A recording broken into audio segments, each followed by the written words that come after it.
Bom, bom dia a todos. Estamos aqui para discutir os investimentos em 2022.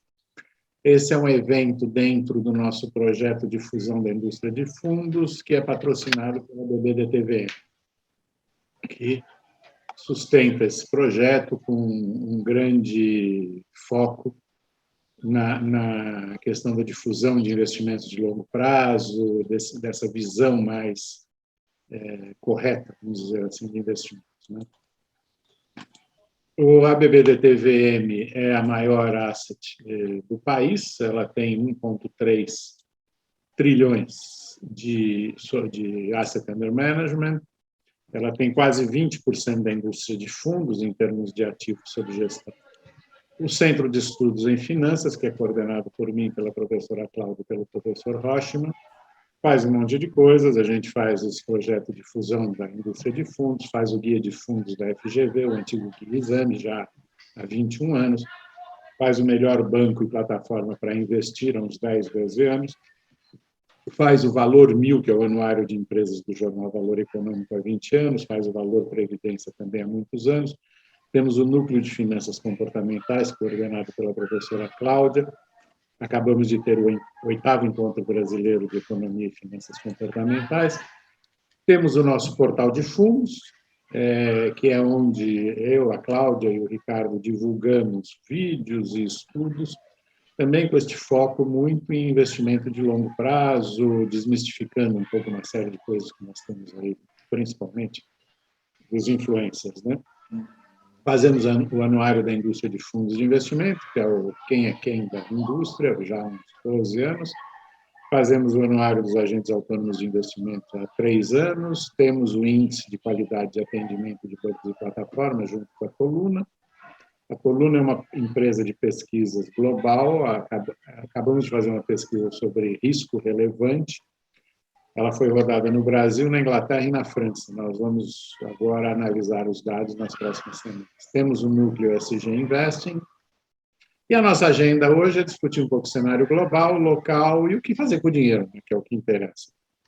Então, no cenário global, nós temos uma alta demanda por chips. A recuperação das economias foi muito mais rápida do que se esperava, né?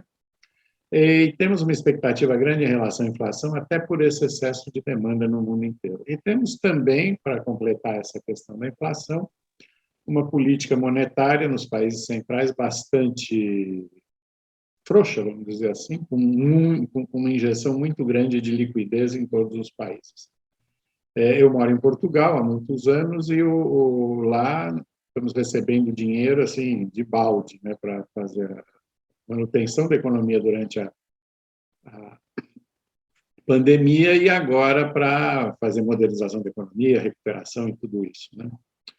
O 52% do comércio é global hoje.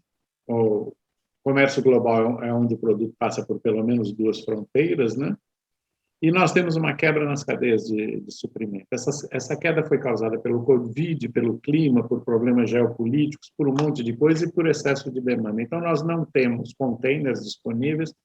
Os portos americanos da Califórnia e da Flórida estão lotados. Agora, os navios foram desviados, por exemplo, para o Canadá, que também os portos estão ficando lotados. Aqui no Brasil nem se fala, né? Nós temos portos razoavelmente deficientes. Na China também estamos com problemas. Eu estou fazendo uma mudança de algumas peças para Portugal. A Graneiro já informou que talvez 70 dias, 80, 90, porque não tem como embarcar, né?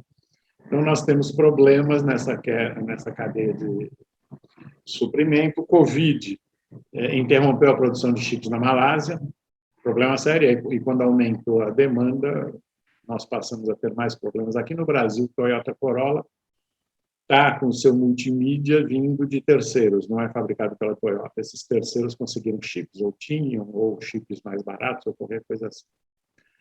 Também o Covid trouxe uma desconfiança em relação às cadeias globais, então muita gente que se abastecia no mundo inteiro passa a procurar fornecedores mais locais. Então, nós estamos tendo uma mudança de perfil na logística global, né?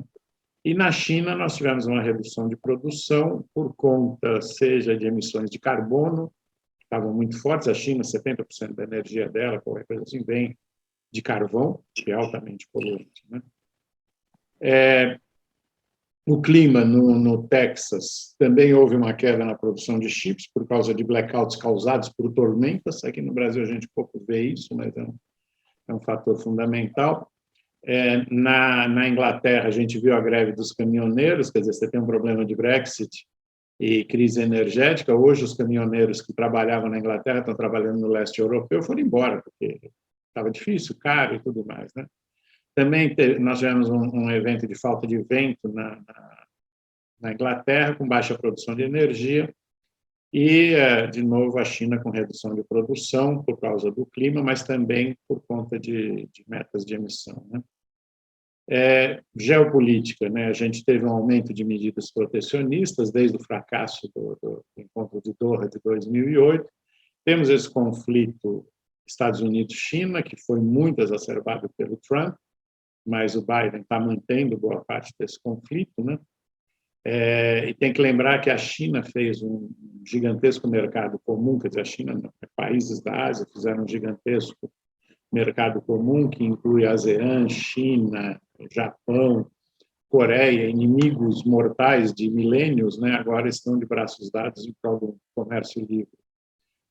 Estados Unidos, China e Europa buscam autossuficiência em diversos fatores. A Europa é muito dependente, por exemplo, do gás natural da Rússia, e aí depende do humor do Putin, né? Houve uma briga, uma discussão entre China e Austrália, então a Austrália deixou de exportar carvão para a China, aumentou o preço do carvão na China, problemas de produção e tudo isso, né? Outros fatores, como eu já falei, nós tivemos uma recuperação rápida, portos lotados e falta de cargueiros. Quando a gente olha aqui o Standard & Poor's 500, aqui esse vale bem forte é o pior momento da crise, em março, né, de 2021. Mas já em 14 de agosto, desculpe, março de 2020, em 14 de agosto, nós já tínhamos o Standard & Poor's nos mesmos níveis pré-pandemia, quer dizer, levou aí 5, 6 meses para recuperar. No Brasil isso demorou mais, o Ibovespa só foi se recuperar em dezembro. O mundo foi um pouquinho mais lerdo que isso, chegando em setembro, outubro, mas a recuperação foi muito mais rápida. Eu lembro que a gente discutia muito em palestras, aqui eu dei diversas palestras, em março, abril, como é que ia ser essa recuperação, em um IV, ou sei lá como, mas realmente foi muito rápida, né? Consequências dessa alta demanda, de falta de suprimentos e tudo mais, inflação. Então, aqui a Whirlpool falando de ineficiências nas cadeias de suprimentos, aumento de preços, diversas empresas falando isso, o Albertsons e assim por diante. Quer dizer, nós estamos frente a um momento de inflação. É claro que não é uma disparada de inflação no mundo, mas depois de alguns anos onde a gente tinha inflação perto de 0 ou 1%, agora essa coisa está mais preocupante um pouco. O FMI fez previsões agora, novamente, no seu relatório de outubro. Em 2021, crescimento de 5,9%, ainda pegando recuperação, né? Já em 2022, aqui está 4,9%. E do penúltimo relatório para o último, houve uma redução de 0,1% nessa estimativa de 4,9%. Nós estávamos com 5% para 2022 e ficamos com 4,9%, né? Então, os países desenvolvidos com problemas nas cadeias de suprimento e os países em desenvolvimento com problemas em relação à dinâmica de combate ao Covid, né? Então, aqui nós temos as previsões, né? Então, as maiores economias com 4,7%, Europa 4,44%, olhando sempre 2022. Estados Unidos 5,2%, a Ásia puxando o crescimento mundial. A Ásia é engraçada, não é mesmo que a gente fala assim, a China reduziu seu crescimento, mas continua com um crescimento muito elevado. 6%, mercados emergentes 5%, e aí onde nós estamos, América Latina e Caribe com 3%, quer dizer, essa região do mundo está efetivamente o patinho feio, e o Brasil com uma previsão de crescimento de 1,52%. E eu coloquei a Argentina aqui, que a gente sempre gosta de se comparar com os argentinos, eles com 2,47%, agora é surpreendente o crescimento deles em 2028, crescimento estimado em 7,5%. Ok? Eles perderam muito na pandemia, então a base é muito fraca, que também leva a um crescimento alto. Outras previsões para o Brasil, né? O Banco Mundial fala em 1,7 em 2022, o Focus, que é o nosso relatório com a previsão dos bancos, fala em 1,54, a inflação para o Focus em 2022, 4,17, para esse ano 8,6, né? E a Selic 8,75. Esse número aqui, esses números são muito importantes para a nossa decisão de investimentos em 2022. Eu já posso dar um spoiler aqui. Aqui, nós estamos com juros reais negativos. Em 2022, nós passamos a ter juros reais positivos. Então, há uma oportunidade a se aproveitar agora nos pré-fixados do Tesouro e outros produtos que têm essa característica, né? Cenário do Brasil em 2022, eleições, isso não é por causa do governo atual ou do anterior, em todas as eleições presidenciais nós tivemos paralisia. Paralisia do Congresso, do Executivo, no Congresso as reformas não vão andar. E isso, somado ao risco fiscal que a gente observa, né, causado pelo Auxílio Brasil e também pelos precatórios, isso tudo vai trazer muita volatilidade aos nossos mercados, né? Nós vamos ficar nesse sobe e desce aí constante. O risco percebido pelos emprestadores é muito alto, principalmente pelo investidor externo. E o investidor externo continua sendo um sujeito muito forte no nosso mercado, né? Mas o que pode acontecer? Uma moratória externa? De jeito nenhum. A gente tem reservas. Nós temos aí 300, 400 bilhões de dólares de reserva que foram acumuladas nos governos anteriores, mas muito por conta da década das commodities, né? Isso não foi uma iniciativa de governos anteriores, foi simplesmente uma consequência da elevação de preços das commodities a partir de 2006, 2005, e que permaneceu durante muitos anos, né? Moratória interna, difícil, há financiadores locais. Para vocês terem uma ideia, a indústria de fundos deve responder hoje por 60%, 70% do financiamento do governo. Então, quando você compra um fundo de renda fixa, você está financiando o governo federal, né? Tem limite para isso? Tem, mas muito distante. Quer dizer, a gente esperava já estar com 100% do índice dívida sobre PIB há 2 ou 3. Acho que era para ter chegado a isso, eu tinha feito uma previsão para 2019, fazendo as continhas e tal. Mas a coisa evoluiu de forma diferente. Então, a gente está com 80, 80 e poucos por cento desse índice, então ainda é distante do 100, que seria, assim, uma coisa muito chata de se ter, né? Mas, de todo jeito, a imagem nossa está comprometida por conta do rompimento do teto de gastos, que é um preceito constitucional. Ao mesmo tempo, nós temos a crise energética, que está aí na nossa porta, falta de chuvas, falta de planejamento. É muito interessante porque nós tivemos a mesma crise em 2000, 2001, né, no governo FHC, e o que nós fizemos foi colocar algumas usinas termoelétricas adicionais. É muito engraçado, mas o mundo vem se deparando com esse problema. Como eu falei, a Europa depende muito do gás, né? Quem tem sucesso nisso é a França. A matriz energética da França é baseada em energia nuclear. 75% da energia francesa vem do nuclear.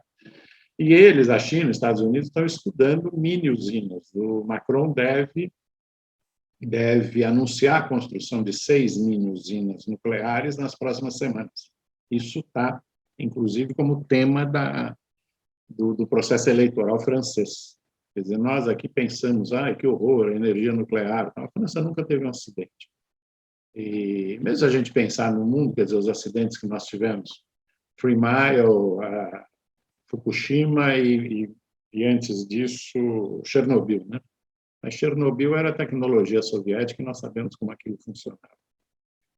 De toda forma, a nossa crise energética está aí batendo na nossa porta. Se a gente não tiver um verão de muita chuva, e parece que não teremos, nós vamos sim enfrentar uma crise com consequências para a produção, né? Cenários com maiores probabilidades para o ano que vem, para 2022. Câmbio. O real continua desvalorizado, pode cair para perto de 5 e pouco, pode ir a 6, alguma coisa aí. Eu detesto fazer essas previsões porque eu sempre erro, mas vamos lá.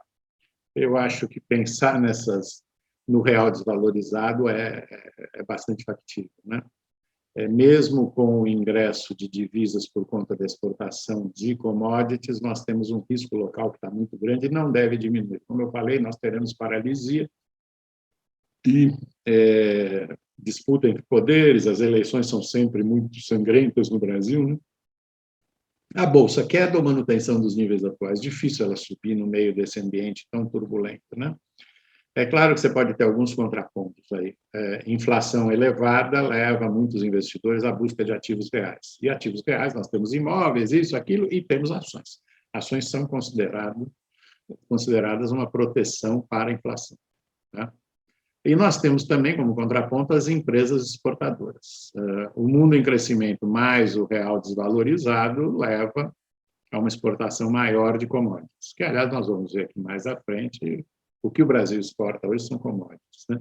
Claro que nós temos problemas de logística, mas é de se esperar que já esteja solucionado. O Biden está tomando providências, está pedindo às empresas que ampliem seu horário de funcionamento para o recebimento de mercadorias e assim por diante, né? Na renda fixa, o que a gente pode esperar? Em 2021, a Selic menor do que o IPCA. Em 2022, a Selic maior que o IPCA, né?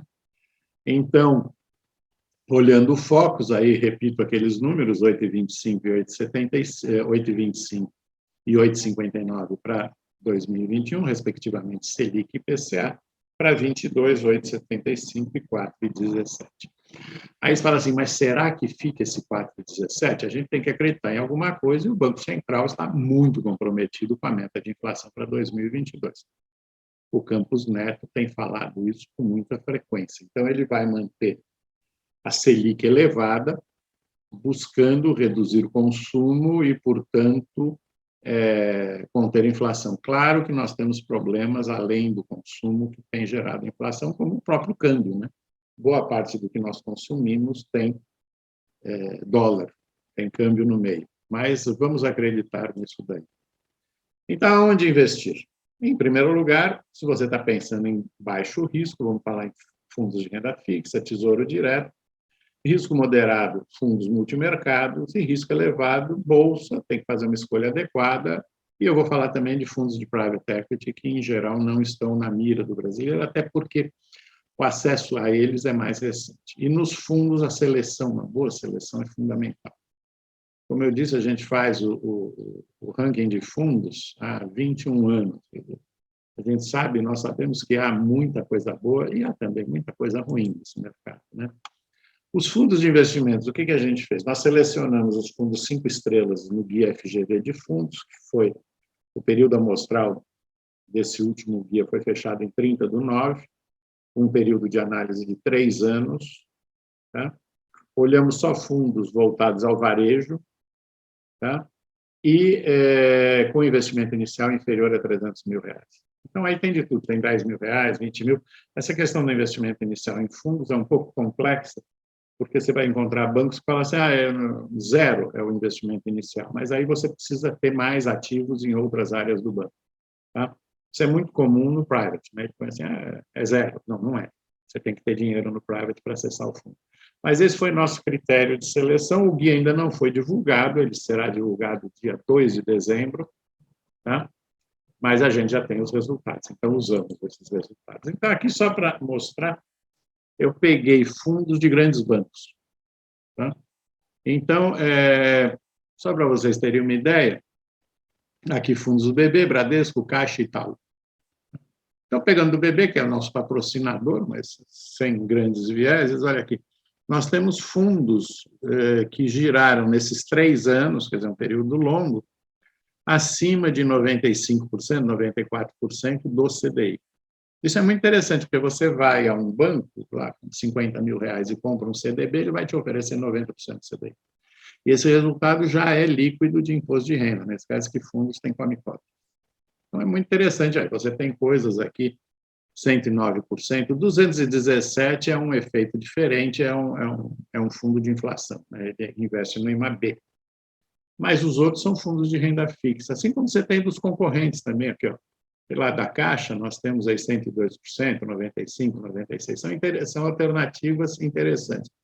Uma outra questão que eu destaco aqui são as taxas de administração. A gente pode ver que são taxas muito baixas, muito baixas. Antigamente, a gente falava assim, fundo de investimento, taxa de 3%, 4%, 5%. Hoje, praticamente, esses fundos não existem mais. As taxas são muito competitivas e tendem a ser mais reduzidas por conta da invasão de ETFs que nós temos no mercado. ETFs são aqueles Exchange Trade Funds, que são produtos muito baratos, né? Aí os fundos multimercados, pegamos alguns outros, eu comparei com o CDI do período, 13,36, de novo, são 3 anos, né? E aí a gente pode ver que aqui nós temos produtos com um retorno excelente, né?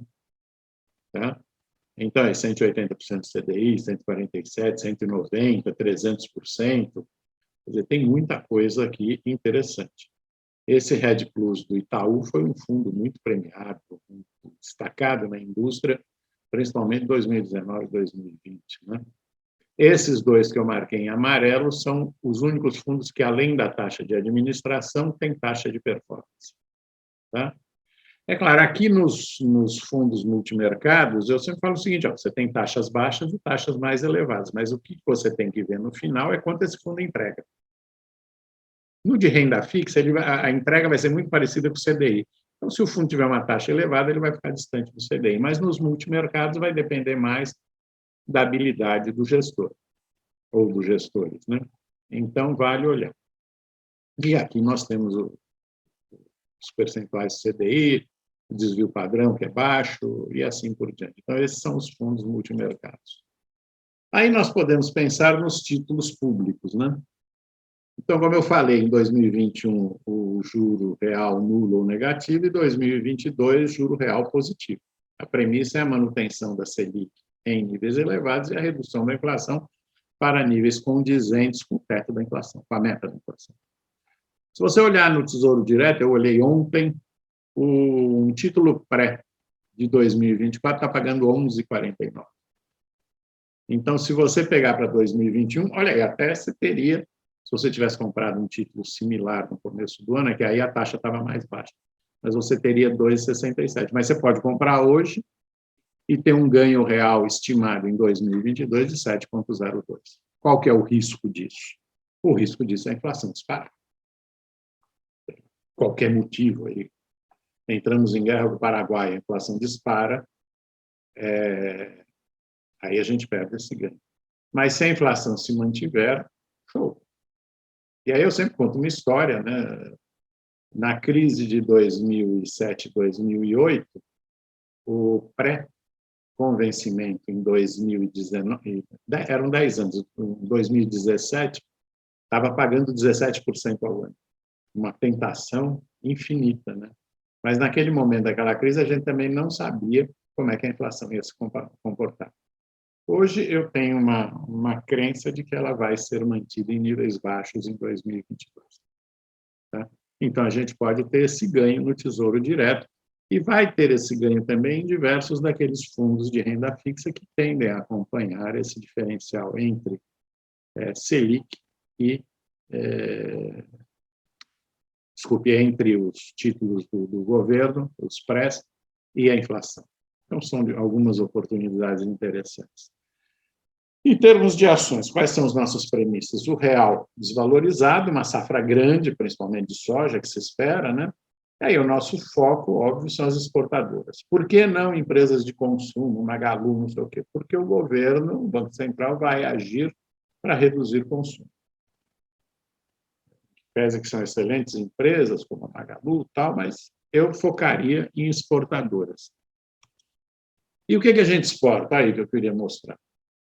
14% da nossa exportação é soja, minério de ferro 12%, óleos brutos de petróleo 9%, açúcar e melaço 4%, carne bovina quase 4%, farelo de soja 3%, celulose 3%, e lá embaixo, indústria e transformação, 2,7%. Carnes e aves, 2,7%, óleos combustíveis, 2,3%. Quer dizer, 90 e tantos por cento da nossa exportação é de produtos básicos, de commodities. Tá?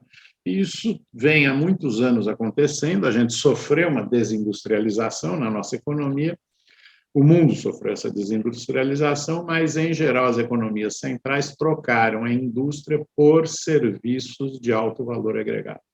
No Brasil, isso não aconteceu, nós não somos um país digital, Então, nós trocamos a indústria por commodities, né? E aí, quais são as empresas? Eu peguei as maiores exportadoras e, em destaque, estão aquelas que não estão na B3, mas nós temos Vale, Petrobras, Suzano, JBS, CSN, tem muitas outras mais voltadas para exportação. Mas quando a gente olha essas empresas, que legal, a gente tem um conjunto interessante de empresas para investir. E eu diria que a tese boa nesse momento é exportação. Uma última coisa que eu queria falar são os fundos de private equity. Claro, são fundos de mais longo prazo. Eu listei aqui 4 do BB, mas nós temos 600 hoje na indústria, boa parte deles abertos à captação. Então, você vai lá, põe seu dinheiro. É óbvio, você tem que olhar uma coisinha chamada curva J, porque você tem um momento de investimento, aí você tem um consumo desse investimento, e só depois é que esses fundos começam a dar resultado. E tem que ter uma visão muito clara de longo prazo nisso. Aliás, eu acho que o investimento sempre deve ser de longo prazo, né? Pelo menos a maior parte da sua carteira deve estar no longo prazo. Só alguma coisa para liquidez tal que você precisa de curto prazo. Então, esse Votorantim de energia sustentável, ele já tem 3 fundos, é um sucesso.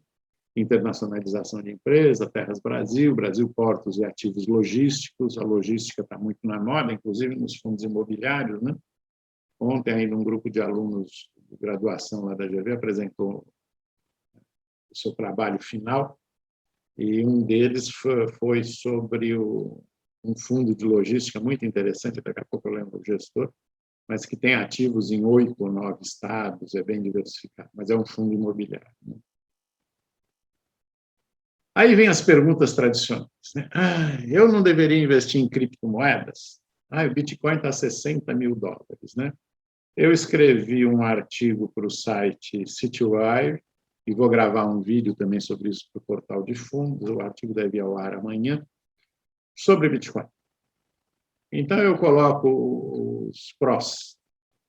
É anônimo, você transfere sem custo, e não tem regulamentação de bancos centrais. Bacana.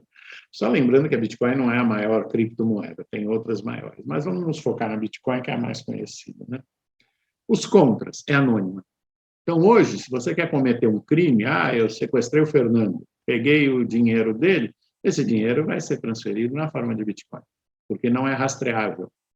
Então, todo tipo de tráfico, venda de armas ilegal, tudo isso está em Bitcoin, né? Outro contra é que é uma moeda deflacionária. Por quê? Pouca gente sabe, mas o algoritmo do Bitcoin limita a produção de Bitcoins a 21 milhões. E é assim, quando eu minero e acerto o resultado do algoritmo, eu recebo Bitcoins. Quando isso começou lá atrás, eu recebia, 100 Bitcoins. Passado 2 anos, passei a receber 50, 25. Hoje está em 6,25. Há uma queda programada na remuneração dos mineradores. Hoje, nós já temos emitidos 18 milhões de Bitcoins. Então, faltam 3. Com essa queda programada na remuneração, a gente pode minerar até 2040. Mas é um ativo deflacionário, porque ele está limitado. Você imagina que você tivesse um limite para emissão de reais, mas aumentou a produção do país. Mas o que vai acontecer? Vai ter a mesma quantidade de moedas para muito mais produção, né? Vai ficar esquisito isso. O Bitcoin está aí. Então, e tem um outro contra que eu coloco, que é a facilidade de manipulação dos preços. O Elon Musk ganhou uma nota. Ele anunciou que a Tesla ia comprar Bitcoin, comprou $1 bilhão e pouco de dólares, o negócio disparou, depois ele vendeu. E a cada vez que ele anuncia que a Tesla vai aceitar Bitcoins como pagamento dos carros, o Bitcoin dispara. Aí ele volta atrás, diminui. Quer dizer, é muito fácil manipular, um cara grande manipular esse mercado, porque ele é muito estreito, né? Quer dizer, se você multiplicar 18 milhões por $60 mil, dá para fazer a conta de que é um mercado estreito, né? Outro investimento que estão aí discutindo no Brasil é o precatório. Então, você tem gente especializada hoje que te oferece precatórios. Onde é que está o ganho disso? Os juros que são pagos pelo governo, pelos governos, os precatórios são muito baixos, né? São juros simples, inclusive. Tem correção monetária, mais juros simples. Então, não é aí que está o ganho. O ganho está no deságio. Então, eu tenho um precatório alimentício de R$100.000, alguém vem me oferece 60, eu vendo, porque eu recebo já e não fico na fila do governo. Para vocês terem uma ideia, o Estado de São Paulo está pagando precatórios de 2002, 2003, quer dizer, que venceram em 2002, 2003. O governo federal está nessa discussão, ele tem pago melhor, mas estamos discutindo. Então, você tem alguns riscos. Quando que eu vou receber? Pior, né? A remuneração já está fixada, porque você comprou com deságio e não tem como ganhar mais, a não ser esse juro simples aí, que vai perder para qualquer aplicação que você tenha no mercado, né? Ouro, dólar, essas coisas eu não acho que sejam investimentos para os pobres civis aí. O ouro, no Brasil, o valor dele depende do câmbio e da demanda global. Então, quando o mundo leva um susto, todo mundo corre para ouro. Eu sempre conto a mesma história. Quando eu estudei na França no começo dos anos 90, e naquele tempo a gente não tinha cartão de crédito internacional, né? Uma desgraça. E eu levei dinheiro. Aí aluguei um cofrezinho, uma gavetinha, num banco lá, perto de onde eu morava. E embaixo tinha uns armários grandes, né? Aí eu vi os franceses irem lá para polir as pratas que eles tinham. A prata era reserva de valor para a guerra. Muito engraçado isso, né? As pessoas acham... Eu tinha um dentista, já faleceu precocemente aqui em São Paulo, ele tinha um vidrinho cheio de diamantes, que ele dizia que era a garantia de vida dele. E aí eu acho que não é um investimento que a gente consiga ter um mínimo de previsão. O dólar também, né? O Luciano Coutinho cunhou uma frase famosa, ele disse que o câmbio é uma invenção de Deus para humilhar os economistas, né? E é muito difícil prever câmbio. Então, você vai fazer uma viagem, seu filho vai estudar, não sei o que, legal, compra dólar. Entra num fundo cambial, começa a remeter dinheiro para fora e coisas assim. Mas, afora isso, não vejo o que fazer. Quer dizer, se você falar assim, qual é a sua previsão para o câmbio ano que vem, eu acho que o ano que vem ainda mantém níveis elevados. Mas depois, a depender de resultado de eleição, do comportamento do novo governo, o papai pode cair, como ele tem caído. Eu tenho um gráfico que eu faço desde 99, que é o acompanhamento do câmbio real versus o que a paridade de poder de compra diz sobre o câmbio, e a gente vê que hoje ele está muito elevado em relação a essa paridade, que é um ajuste feito com o diferencial de inflação Brasil e Estados Unidos. Então, eu diria assim, daqui eu não investiria em nada, né? Agradecendo a vocês a presença, muito agradável, e vamos abrir para as perguntas.